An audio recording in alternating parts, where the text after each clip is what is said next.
एक शाम प्राची टीवी पर सीरियल देख रही होती है। तभी उसकी सास वहां आती है। अरे सीरियल में तो ऐसे मग्न है जैसे आज रात का खाना पड़ोसी आकर बनाएंगे। मुझे पता ही नहीं था आपने अपने बेटे की शादी पड़ोस में भी की हुई है। हैं? मतलब? मतलब इस घर में सारा काम बहू ही करती है, आप तो सिर्फ खर्राटे मारती हैं। अच्छा जी, फिलहाल तो तुम आराम फरमा रही हो, चलो जाओ, ये मेरे टीवी देखने का समय है। आहा, इसीलिए मुझे भगाया जा रहा है। सॉरी, अब तो बिल्कुल नहीं जाऊंगी।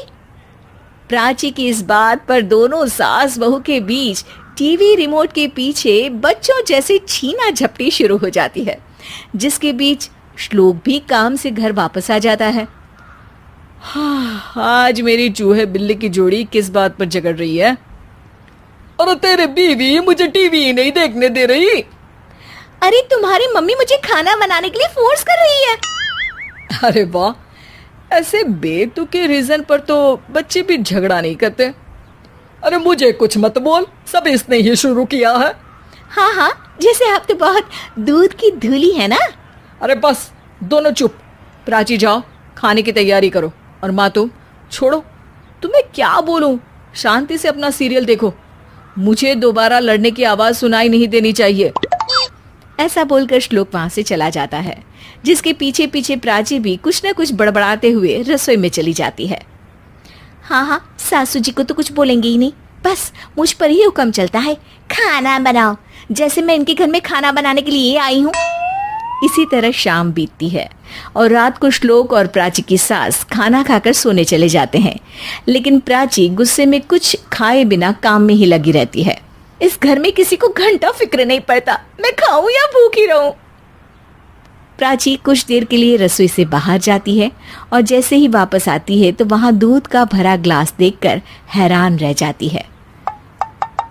फिक्र पूरी है, बस दिखाना नहीं है। प्राची दूध पीकर सोने चली जाती है और अगली सुबह एक बार फिर सास बहू का कार्टून नेटवर्क स्टार्ट हो जाता है। ये तुमने ही किया है। अरे अजीब जबरदस्ती है, मैं बोल रही हूँ मैंने कुछ नहीं किया। दोनों ने मिलकर पूरे घर को पागल खाना बनाया हुआ है।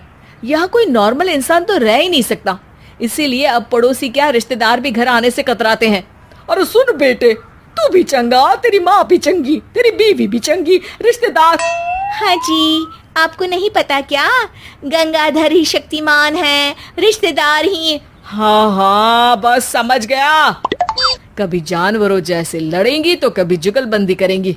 भाई मैं आप दोनों के बीच में नहीं फंसना चाहता।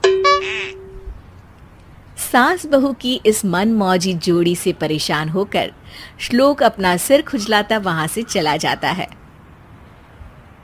चलो अब मैं भी कीर्तन में जा रही हूँ। इस पर जैसे ही सास कमरे में अपना पर्स लेने जाती है तो वहां नाश्ते की प्लेट रखी देख मुस्कुराने लगती है और नाश्ता करके घर से बाहर निकलते हुए कुछ पैसे टेबल पर रख जाती है, जिसके कुछ देर बाद सिलेंडर वाला घर आता है। ओ मोरी मैया, मैं सिलेंडर के बारे में तो बिल्कुल भूल ही गई थी। घर खर्च के सारे पैसे भी मम्मी के पास है और श्लोक से बोला तो उल्टा 4 बात सुनाएंगे। प्राची ये सोच ही रही होती है कि अचानक उसका चेहरा चमक उठता है और वो घर में आकर इधर उधर देखने लगती है। तभी उसकी नजर टेबल पर रखे पैसों पर पड़ती है, जिन्हें वो सिलेंडर वाले को दे देती है। ये सब श्लोक देख लेता है। अच्छा बेटे, इतना बड़ा घोटाला, सबके सामने मैं तेरी दुश्मन और पीठ पीछे तेरी मेरी यारी। इस पर श्लोक एक प्लान बनाता है और शाम को सब एक साथ बैठे होने पर बोलने लगता है। माँ, तुम दोनों की बहुत लड़ाई होती है, इसलिए मैं सोच रहा हूँ कि प्राची को उसके घर छोड़ाऊं, इससे वो भी खुश रहेगी और तुम भी। अचानक श्लोक की ये बात सुनकर सास बहू शौक से उसकी तरफ देखती हैं। अरे ऐसे कैसे घर छोड़ाओगे, मुझे कहीं नहीं जाना। अरे तुमने बोला नहीं पर मैंने सुन लिया, तुम्हें मम्मी के साथ रहना अच्छा नहीं लगता, मुझे पता है। अरे वाह, अरे जब बहू खुद कुछ काम बोले तो वो तुझे सुनता नहीं, और अब जो इसने बोला ही नहीं वो तू समझ गया।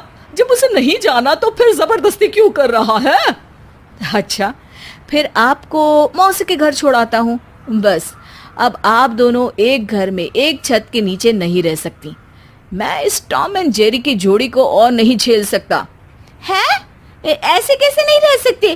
तुम्हें इतनी दिक्कत है तो तुम्हारा बोरिया बिस्तर पैक कर देती हूँ, लेकिन मम्मी जी कहीं नहीं जाएंगी।